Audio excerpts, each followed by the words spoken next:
Yujiro हानमा ने सभी की रैली निकाल रखी भाई, सभी की फाड़ के रख रखी बिल्कुल। लेकिन एक ऐसा इंसान एग्जिस्ट करता जो कि उसकी फाड़ देता, जो कि है यूइचिरो हानमा। जब भी यूइचिरो हानमा हमें देखने के लिए मिलता है, यूजिरो है जो काफी ज्यादा गुस्से में हो जाता है। और इस सवाल का जवाब अभी तक हमें क्लियरली नहीं बताया गया। क्या यूजिरो हानमा है हेट करता है अपने बाप को, या फिर इससे भी ज्यादा ये कुछ डीप मामला है। और आज हम कोशिश करेंगे ब्रेक डाउन करने की काफी बड़ी थ्योरीज जो कि एक्सप्लेन करती है इस चीज को कि यूजिरो हानमा है क्या अपने फादर को हेट करता है, क्योंकि ये one of the biggest mysteries में से एक है बाकी की। So my name is the nectar और सीधा शुरू करता मैं। During the legendary battle between बाकी एंड यूजिरो, काफी इम्पॉसिबल सी चीज होती है कि यूजिरो हानमा सडनली आ जाता और ऐसा लगता कि वो असल में भूत है या कोई स्पिरिचुअल विजन है, और वो यूजिरो हानमा को एक एकदम कंप्लीटली ऑफ गार्ड पकड़ लेता। और यूइचिरो आता है जब वो इंस्टेंटली वहां पे आके हंसता है यूजिरो हानमा पे, बहन के भाई तू क्या कर रहा है यहाँ, तू एक बच्चे को हराने में इतना ज्यादा स्ट्रगल कर रहा है। और ये सिंगल सेंटेंस जो होता है यूजिरो हानमा को गुस्सा दिला देता। और ये किस्सा मैंने तुम्हें इसलिए बताया क्योंकि इस किस्से से तुम्हें ये पता चलता कि इनका रिलेशनशिप किस तरीके का है। लेकिन थ्योरीज पे आता मैं अब। सबसे पहली थ्योरी आती है कि यूइचिरो हानमा है वॉरियर वाला प्राइड नहीं रखता। तो बाकी के एक स्पिन ऑफ में हमें देखने के लिए मिलता है यूइचिरो हानमा है जो एक प्रोफेशनल रेसलिंग मैच को ज्वाइन करता, बट वहां पे वो सीरियसली नहीं लड़ता और अपने आप को हरवा लेता। और रीजन काफी सिंपल है, उसे पैसे चाहिए थे ताकि वो खाना खा सके। अब काफी सारे हम जैसे लोगों को लगेगा ठीक है भाई समझ गए भाई कोई दिक्कत नहीं है, लेकिन यूजिरो हानमा तो बुद्धि से सटका हुआ बंदा, वो इस बात को भूलेगा ही नहीं। वो अपने बाप को माफी नहीं करता इस बात पे। यूजिरो की आइडियोलॉजी कुछ इस प्रकार की है कि उसका खाली एक ही पर्पस है, वो डोमिनेट करना चाहता, अपनी सुपीरियोरिटी है जो प्रूव करना चाहता। वो कभी भी झुकेगा नहीं, ना कभी वीकनेस दिखाएगा, ना ह्यूमिलिएट होगा। और इमेजिन करो जब यूजिरो हानमा को अपने बाप के बारे में पता चलता है इस चीज का कि उसने फाइट हार ली थी ताकि वो पैसे ले सके बस कुछ, तो ऑब्वियसली उसकी बुद्धि चटकेगी। इवन डोपो ओरोची भी इस बात पे लेके गुस्सा था। डोपो ओरोची ने इस चीज को काफी ज्यादा क्रिटिसाइज करा था। अगर एक ऑनरेबल इंसान होता तो कभी भी वो पैसा एक्सेप्ट नहीं करता और लड़ता और सामने वाले की ऐसी तैसी करता। लेकिन सेकंड थ्योरी आती है कि यूजिरो कभी भी यूइचिरो हानमा से लड़ नहीं पाया, दैट्स व्हाई वो उन्हें पसंद नहीं करता। ये भी एक काफी इंटरेस्टिंग पॉसिबिलिटी है। मे बी काफी हाई चांसेस है कि यूजिरो हानमा है यूइचिरो से लड़ना चाहता था और उसका सपना था ये। यूजिरो की वो सबसे बड़ी डिजायर थी, क्योंकि यूजिरो काफी लंबे टाइम से हमें ऐसे देखने के लिए मिला कि वो एक वर्दी ओपोनेंट ढूंढता जा रहा है, लेकिन उसे कोई मिलता ही नहीं है। उसने पिकल से लड़ाई करी, काकू कायो से करी, और बाकी को भी उसने पुश करा स्ट्रॉन्ग बनने के लिए। क्या पता उसके वो डैडी इश्यूज हो भाई, वो असल में अपने बाप से लड़ना चाहता था लेकिन लड़ने का मौका ही नहीं मिला कभी, क्योंकि यूइचिरो ने कभी एक्सेप्ट ही नहीं करी उसकी लड़ाई। और वही फ्रस्ट्रेशन है उसकी नफरत में कन्वर्ट हो गई फिर। और अब मैं अगली थ्योरी जो तुम्हें बताऊंगा वो काफी डरावनी है वैसे, लाइक काफी ज्यादा डार्क सी है। थर्ड थ्योरी आती है कि यूजिरो हानमा है असल में यूइचिरो हानमा को मार चुका। अब इसका कोई एविडेंस नहीं है, लेकिन ये थ्योरी काफी इंटरेस्टिंग है। ऐसा कहा जाता है कि यूजिरो हानमा जब जवान था उसने अपने फादर यूइचिरो हानमा को चैलेंज करा, और पहले यूइचिरो हानमा है कंप्लीटली ओवरवेल्म हो गया और यूइचिरो हानमा ने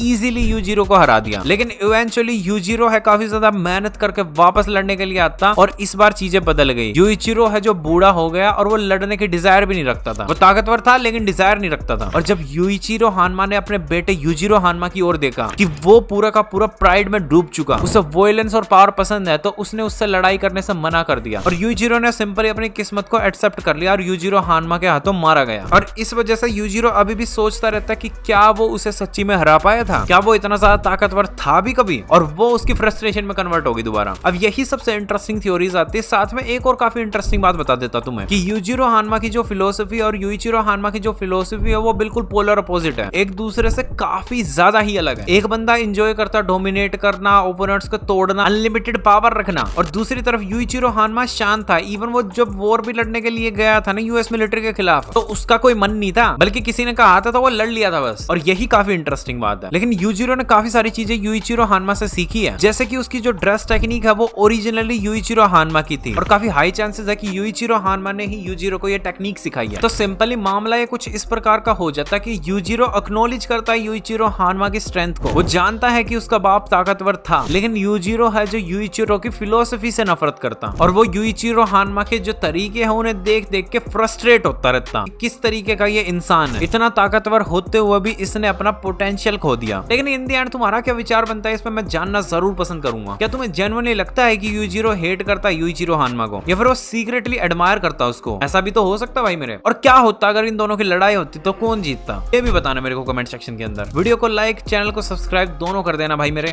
thank you for watching this video. The nectar this side and I am signing off. Bye bye.